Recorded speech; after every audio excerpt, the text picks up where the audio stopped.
Good morning, dear students. Welcome back again with a new session of science. Last time we have discussed about what are the factors affecting the value of g.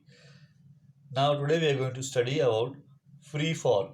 What is free fall and what are the forces acting when it is a free fall? In order to explain the concept of free fall, here one diagram is drawn here. Consider an object on the table. The object possesses two forces. One is force in the upward direction, which is given by the table. One force is in the downward direction, that is force of gravity. So two forces are acting but in opposite direction, and hence the position of the stone is at rest. Whereas here the object is being released. When it is being released, only one force is acting on the object, and that is force of gravity. And therefore such fall of the object is called as free fall, where only force of gravity is acting. When we were holding a stone in our hand or on a table, the stone experiences two forces in opposite direction, and hence the stone is balanced. Once released, the only force acts on is the gravitational force. Whenever object moves under the influence of the force of gravity alone, it is said to be falling freely. In a free fall, the initial velocity is of an object is zero and goes on increasing due to the acceleration due to gravity of the earth. During the free fall, two forces are acting here. One is force of friction and one more force is there, Buyon's force. Here, during the free fall, the frictional force due to air opposes the motion of the object, and the buoyant force also acts on the object. These forces, thus the thus the free fall is only possible in vacuum, because in ideal condition free fall is not possible where air is present. Because of air, friction is generated and also buoyancy is also generated. Therefore, ideally speaking, free fall is not possible in the presence of air. It is only possible in the presence of vacuum. One experiment was being done in the presence of in the vacuum, and it was found that when the object, a heavy object as well as feather, is released from the top, then both of the objects fall with the same speed at the same time. This indicates that only a free fall, a true free fall, is only applicable in when it is vacuum or vacuum is formed.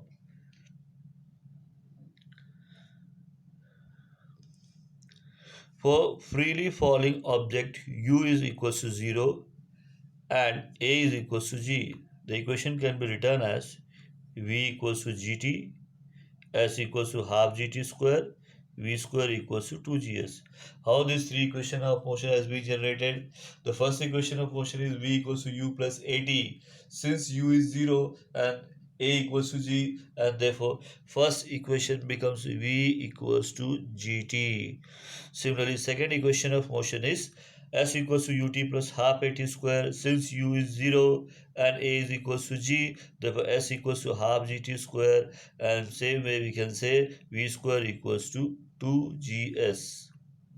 For calculation of motion in the upward direction, acceleration is taken as negative, a result of which v or velocity decreases.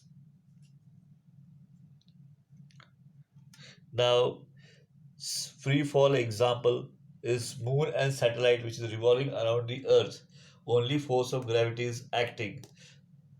Since they acquired the velocity as that of the earth, and therefore they only one force is acting on the moon and the satellite, that is force of gravity, and therefore we say that there is a free fall on a free fall of this object is being experienced by the satellite as well as the moon.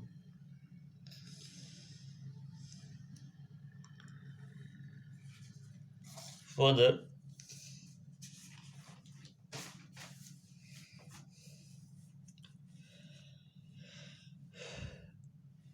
In order to explain the effect of gravity on the two different objects, Galileo performed one experiment. What was that experiment? Galileo dropped two spheres of different masses from the leaning tower of Pisa and observed that both the spheres reached the ground at the same time, as the value of g is same for all the objects at a given place on the earth. But when we drop the feather and a heavy stone at the same time from a height, they do not reach the earth at the same time. The feather experiences a buoyant force and a frictional force due to air, and therefore it floats and reaches the ground slowly.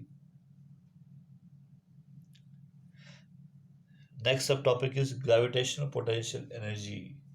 Potential energy, we all aware of it. We have already studied in the previous year kinetic energy and potential energy. So potential energy is energy possessed by a body on account of its position or configuration is called as potential energy. And if G is acting on it, we call it as gravitational potential energy. Here, energy stored in an object because of its position or state is called PE. This energy increases as height above Earth increases. We had assumed that PE at height h of mass m is mgh, and on the ground it is 0.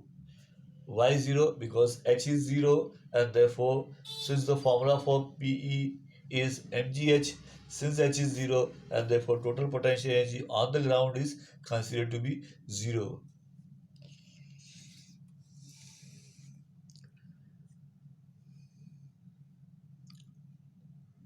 Now your various conditions are there to find out the value of g. So one of the condition here, if height is very small as compared to radius of the earth, then g is assumed to be constant. If height is much more greater than the radius of the earth, then g goes on decreasing. Similarly, if the height is infinite, then definitely g becomes 0. For small h, we'll assume that the total energy, small h, we assume that the g is less than 0, or we can call it as negative. Formula for PE at a height h with m and r being the mass and the radius of the earth. So potential energy's formula is gmm upon r plus h. That was about the gravitational potential energy. Now we are going to discuss about the another subtopic. That subtopic is escape velocity. At maximum height, the final velocity v is equals to 0 meter per second and a equals to minus g. According to Newton's third equation of motion, v square equals to u square plus 2as. 0 equals to u square plus 2 into minus g into s. Therefore, the maximum displacement, that is s, whose formula is nothing but minus of u square upon 2g.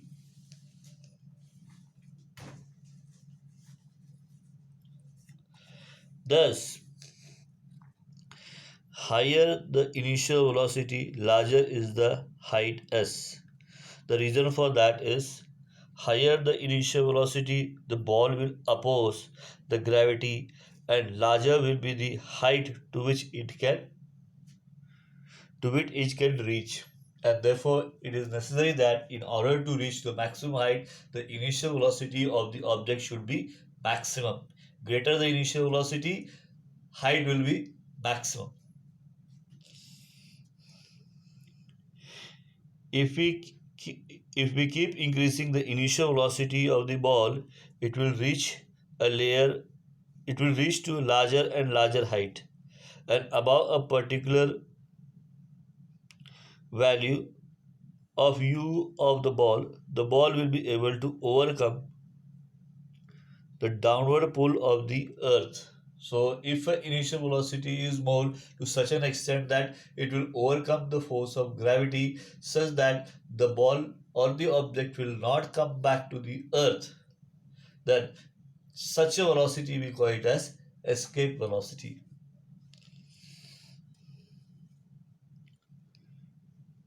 To overcome the downward pull of the earth can escape the earth forever and will not fall back on the earth. The velocity is called as escape velocity. Now, in order to find out the value of escape velocity, here we have to follow a certain law. That law of conservation, which we already discussed in 9th standard. So total energy at one place, the highest position, equals to total energy on the ground. With this formula, we can find out exactly what will be the escape velocity in order to overcome the force of the gravity of the earth. Here at position a kinetic energy is considered to be half mv square. Here it is written ESC, that is escape velocity. Then B is considered as potential energy. Potential energy का formula Gmm upon R. Then C is nothing but the total energy E1, which is nothing but kinetic energy plus potential energy. And the total energy which we obtained by adding together is called as Gmm upon R. Same way, when the object is at infinite distance, this is when the object on the earth, this is when the object is at infinite distance. At infinite distance, kinetic energy will be zero, and potential energy will also be zero because height is infinite, and therefore ultimately the value will also be zero. Therefore, total energy is what? Kinetic energy plus potential energy, which comes out to be again zero.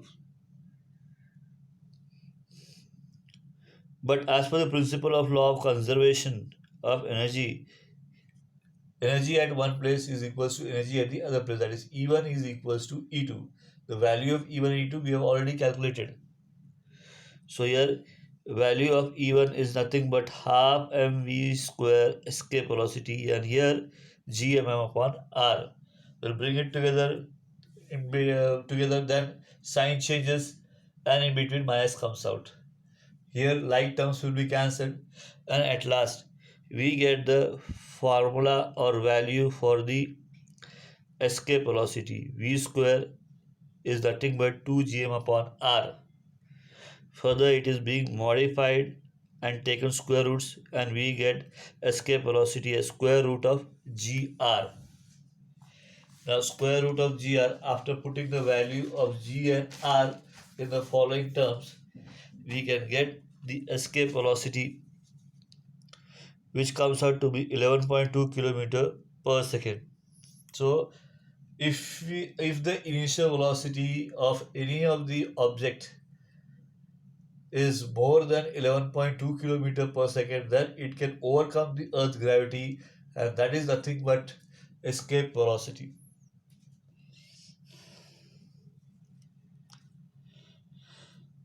So the spacecraft which are sent to the moon or the other planets have to have overcome the gravitational attraction.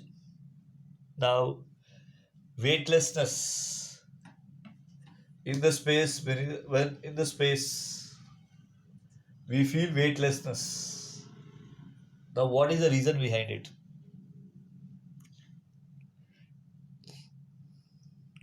The height of the spacecraft is not the reason for the weightlessness.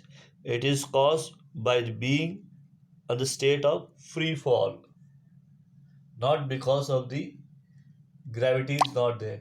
Gravity is decreased by just 11%, and therefore it is the free fall because of which we feel weightlessness.